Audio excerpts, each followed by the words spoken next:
బాలకోట్ ఘటన గుర్తుండే ఉంటుంది. ఆర్మీ వాహనంపై ఉగ్రవాదులు దాడి చేశారు. ఈ ఘటన తర్వాత భారత్ సర్జికల్ స్ట్రైక్ చేసి పాకిస్తాన్ తాట తీసింది.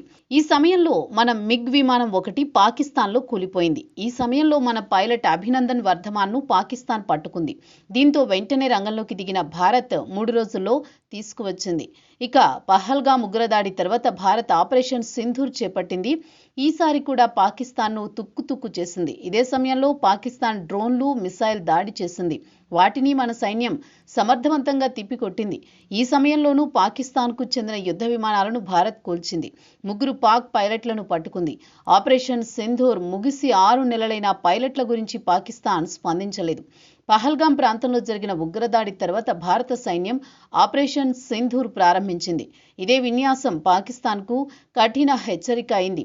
బాలకోట్ సర్జికల్ స్ట్రైక్ సమయంలో వాడిన ధాటినే తిరిగి ప్రదర్శించిన భారత్ ఈసారి సంపూర్ణ సిద్ధతతో ముందడుగు వేసింది.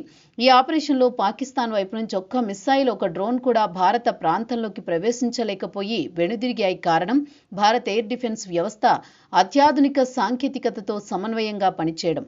ఆపరేషన్ సింధూర్ సమయంలో పాకిస్తాన్కు చెందిన 3 ఫైటర్ జెట్లు కూలిపోయాయి. వాటిని నడిపిన 3 పైలట్లు కనిపించడం లేదు. వాస్తవానికి వారు ప్రస్తుతానికి భారత కస్టడీలో ఉన్నారని భద్రతా వర్గాలు సూచిస్తున్నాయి.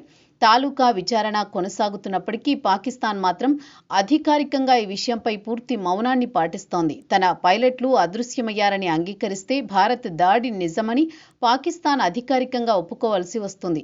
ఉగ్రవాద శిబిరాలపై భారత్ చేసిన దాడులు సరైనదని ప్రపంచానికి తెలుస్తుంది. దీంతో పాకిస్తాన్ ప్రతిష్ట దెబ్బతింటుంది. దీంతో పాకిస్తాన్ పట్టుబడిన పైలట్ల గురించి పట్టించుకోవడం లేదు.